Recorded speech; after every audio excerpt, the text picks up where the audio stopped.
Hello အားလုံးပဲမင်္ဂလာပါဒီနေ့ကျွန်တော်တို့ channel ကကဘာကြီးနဲ့ပတ်သက်တဲ့အကြောင်းအရာလေးတွေကိုမျှဝေပေးသွားမှာဖြစ်ပါတယ်ကဘာမြေသည်မျိုးစုံသောမြေမျက်နှာတွင်ပြင်များရေပြင်များဒေသသဘာဝနှင့်တက်တန်းတည်ရှိနိုင်သောနယ်မြေများဖြင့်ဖွဲ့စည်းထားပါသည်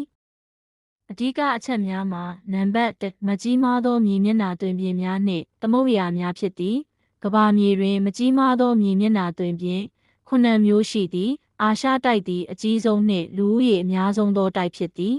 အာဖရိကတိုက်သည်ဆာဟာရာကာကွယ်နယ်မြေလိုမျိုးကျယ်ပြန့်သောသဲကန္နာရများနှင့်သဘာဝတိရစ္ဆာန်များရှိသည်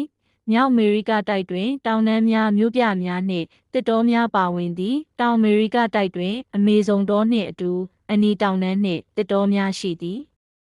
အန္တာတိကာတိုက်သည်မြစ်များလွှမ်းခြုံနေသောတည်နေရာဖြစ်သည်ဥရောပတိုက်သည်သမိုင်းကြောင်းအရအရေးပါပြီးသမိုင်းဝင်မြို့များနှင့်တောင်တန်းများပါဝင်သည်ဩစတြေးလျတိုက်မှာအငယ်ဆုံးသောတိုက်ဖြစ်ပြီးသဲကန္နာရများနှင့်ပင်လယ်ကမ်းခြေများပါဝင်သည်ကမ္ဘာမြေတွင်သမုဒ္ဒရာကြီး9မျိုးရှိသည်ပစိဖိတ်သမုဒ္ဒရာသည်အကြီးမားဆုံးနှင့်အနက်ရှိုင်းဆုံးသောသမုဒ္ဒရာဖြစ်ပြီးအတ္တလန္တိတ်သမုဒ္ဒရာသည်အမေရိကတိုက်နှင့်ဥရောပအာဖရိကတိုက်များကိုခွဲထားသောသမုဒ္ဒရာဖြစ်သည်အိန္ဒိယသမုဒ္ဒရာသည်အာဖရိကအာရှနှင့်ဩစတြေးလျတို့ကိုဝိုင်းရံထားပြီးတောင်ဘက်သမုဒ္ဒရာသည်အန္တာတိကာတိုက်ကိုဝိုင်းရံထားပါသည်မြောက်ဘက်သမုဒ္ဒရာမှာအငယ်ဆုံးနှင့်အေးဆုံးသမုဒ္ဒရာဖြစ်ပါသည်နံပါတ်2အဓိကမြေမျက်နှာတွင်ပြင်များမှာတောင်တန်းများမှာဟိမာလယတောင်တန်းအဲဗရက်စ်တောင်သည်အမြင့်ဆုံးတောင်တန်းဖြစ်သည်။နွားပြင်များတွင်ကြီးမားသည့်မြေညီမုံများဥပမာမြောက်အမေရိကရှိ Great Plains ကဲ့သို့ဖြစ်သည်။လှက်မြေများမှာမြင့်တက်သောမြေညီမြေပြန့်များဥပမာတိဘက်တန်လှက်မြေဖြစ်သည်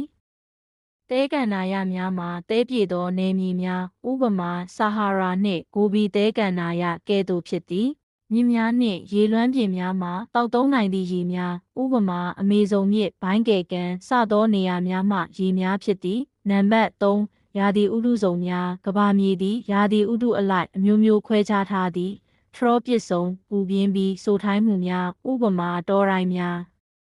အချောက်စုံခြောက်တွေ့ပြီးပူပြင်းမှုများဥပမာသဲကန္နာရများအလဲပိုင်းရာသီဥတုနှွေဆောင်နှင့်မျှတသည့်ရာသီများရှိသောဒေသများဥပမာဥရောပနှင့်မြောက်အမေရိကအများစု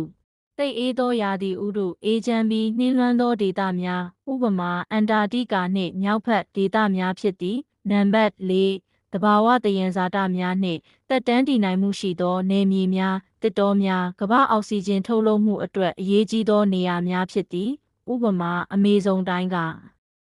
မြက်မြူမြေများတိရစ္ဆာန်များနေရဲစိုက်ရာနေရာများဖြစ်သည်